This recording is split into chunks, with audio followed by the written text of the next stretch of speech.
al-Bukhari 1821. Narrated Abdullah bin Abu Qatada. My father set out for Mecca in the year of al-Hudaybiyah, and his companions assumed Ihram, but he did not. At that time the Prophet was informed that an enemy wanted to attack him, so the Prophet proceeded onwards. While my father was among his companions, some of them laughed among themselves.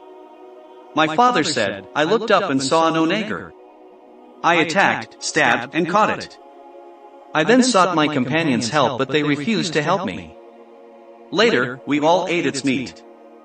We were afraid that we might be left behind, separated from the Prophet, so I went in search of the Prophet, and made my horse to run at a galloping speed at times and let it go slow at an ordinary speed at other times till I met a man from the tribe of Bani Ghaffar at midnight.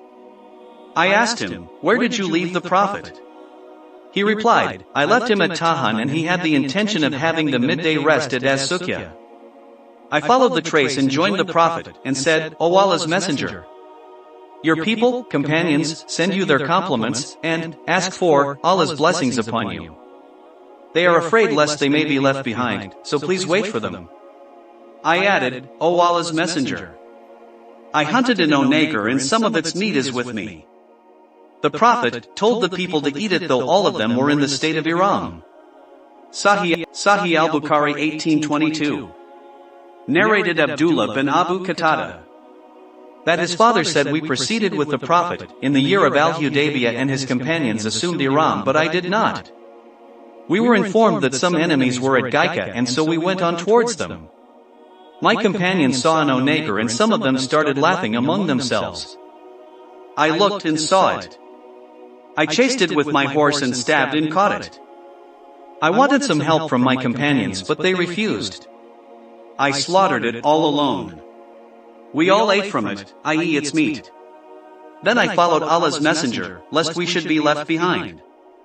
At times I urged my horse to run at a galloping speed and at other times at an ordinary slow speed.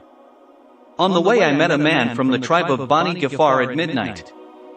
I asked him where he had left Allah's Messenger. The man replied that he had left the Prophet at a place called Tahan and he had the intention of having the midday rest at Az-Suqya.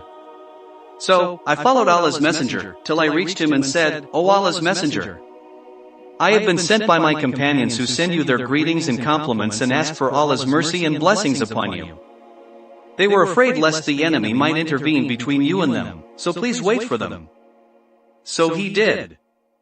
Then I said, O Allah's Messenger, we have hunted an onager and have some of it, i.e. its meat, left over. Allah's Messenger told his companions to eat the meat although all of them were in a state of Ihram. Sahih al-Bukhari 1823. Narrated Abu Qatada. We were in the company of the Prophet at a place called Al-Ka'a, which is at a distance of 3 stages of journey from Medina. Abu Qatada narrated through another group of narrators, we were in the company of the Prophet at a place called Al-Ka'a and some of us had assumed Ihram while the others had not. I noticed that some of my companions were watching something, so I looked up and saw an onager. I rode my horse and took the spear and whip, but my whip fell down, and I asked them to pick it up for me, but they said, we will not help you by any means as we are in a state of Ihram. So, I picked up the whip myself and attacked the onager from behind a hillock and slaughtered it and brought it to my companions. Some of them said, eat it. While some others said, do not eat it. So, I went to the Prophet, who was ahead of us and asked him about it. He replied, eat it as it is halal, i.e. it is legal to eat it. Sahih al-Bukhari 1824. Narrated Abdullah bin Abu Qatada. That his father had told him that Allah's Messenger set out for Hajj and so did his companions. He sent a batch of his companions by another route and Abu Qatada was one of them. The Prophet said to them, proceed along the seashore till we meet all together. So, they took the route of the seashore, and when they started all of them assumed Ihram except Abu Qatada. While they were proceeding on, his companions saw a group of onagers. Abu Qatada chased the onagers and attacked and wounded a she-onager. They got down and ate some of its meat and said to each other, how do we eat the meat of the game while we are in a state of Ihram?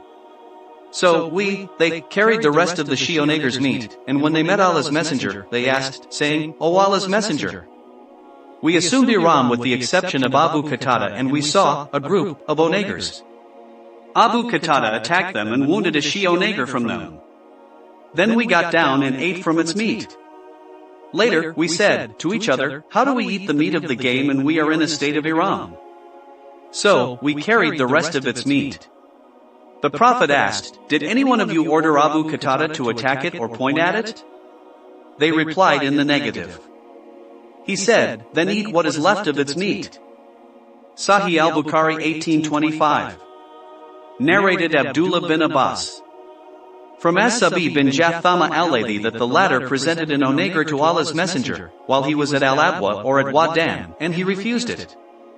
On noticing the signs of some unpleasant feeling of disappointment on his, As-Sab's, face, the Prophet said to him, I have only returned it because I am Muhrim. Sahih al-Bukhari 1826. Narrated Abdullah bin Umar. Allah's Messenger said, it is not sinful of a Muhrim to kill 5 kinds of animals. Sahih al-Bukhari 1827. One of the wives of the Prophet narrated. The Prophet said, a Muhrim can kill 5 kinds of animals.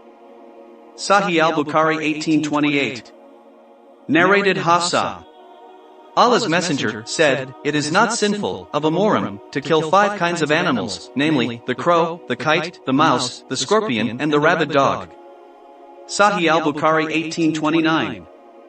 Narrated Aisha. Allah's Messenger said, 5 kinds of animals are harmful and could be killed in the haram, sanctuary. These are, the crow, the kite, the scorpion, the mouse, and the rabid dog. Sahih al-Bukhari 1830. Narrated Abdullah.